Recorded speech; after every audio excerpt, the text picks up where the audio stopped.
Abu Sayyaf beraksi, fikih siasah memberi solusi. Aksi kelompok Abu Sayyaf yang pernah menggemparkan dunia.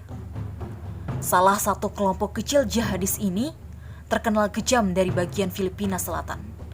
Mulai dari aksi penculikan, penyanderaan, meminta uang tebusan, hingga pembunuhan. Salah satu kasus yang pernah terjadi menyangkut daripada warga negara Indonesia sendiri, yaitu penculikan dan penyanderaan anak buah kapal atau ABK warga negara Indonesia di tahun 2016. Penculikan dan penyanderaan tersebut terjadi berulang kali saat kapal melintas di perairan Filipina. Kapal mereka dibajak dan anak buah kapalnya diculik. Pemerintah Indonesia, Filipina, dan Malaysia bahkan telah sepakat untuk meningkatkan kerjasama di bidang keamanan, terutama dalam antisipasi aksi perompakan dan penculikan dari kasus ini. Kasus terakhir yang terjadi yaitu diculiknya 4 orang nelayan asal Indonesia pada 16 Januari 2020 saat melintasi perairan Filipina. Setelah proses yang cukup panjang, keempat nelayan ini akhirnya dapat diselamatkan dan dibebaskan oleh aparat keamanan Filipina. Dan masih banyak berbagai kasus ekstrim yang dilakukan oleh kelompok ini terhadap negara-negara lainnya.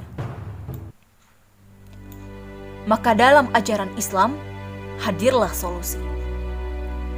Adanya fikih siasah dauliyah yang mengatur mengenai segala sesuatu yang berkaitan dengan hubungan internasional, atau dapat dikatakan yang mengatur hubungan antar negara, yang mana di dalamnya dapat dijaminnya hak untuk mendapatkan kedudukan hukum yang sama di negara lain, baik itu menyangkut hak hidup, keamanan, perlindungan, dan lain sebagainya.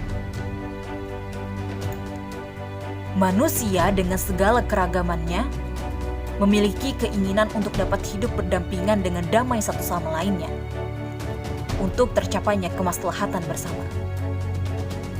Keinginan tersebut tentunya dapat terwujud jika negara satu dengan yang lainnya dapat memiliki hubungan yang baik dengan kerjasama dan perjanjian antar negara. Yang menjadi salah satu dasar dalam fikih siasah dauliyah adalah kehormatan manusia dan keadilan, di mana manusia sebagai sesama makhluk ciptaan Allah Subhanahu wa Ta'ala tidak dibenarkan untuk saling merendahkan, menyakiti, atau mengintimidasi satu sama lain. Manusia selayaknya bisa memanusiakan manusia lainnya. Oleh karena itu, hal ini diatur dalam fikih siasah dauliyah. Menyangkut kasus yang kita angkat, fikih siasah dauliyah di sini hadir sebagai pemecah masalah dan juga sebagai upaya pencegahan agar kasus yang sama tidak terulang kembali. Ini dapat kita lihat dengan adanya kerjasama kebijakan antara negara Indonesia, Malaysia, dan Filipina di dalam menindaklanjuti kasus tersebut, dengan sepakat meningkatkan keamanan, terutama dalam antisipasi aksi perompakan dan penculikan untuk kedepannya. Dalam penyelamatan dan pembebasan sandera dalam kasus tersebut, telah terlihat betapa pentingnya hubungan antar negara dalam prosesnya. Walaupun sandera tersebut dari warga negara Indonesia, namun karena kejadian tersebut terjadi di negara Filipina, maka Filipina dengan segenap kekuatan dari aparat keamanannya turun tangan langsung menghadapi kasus tersebut.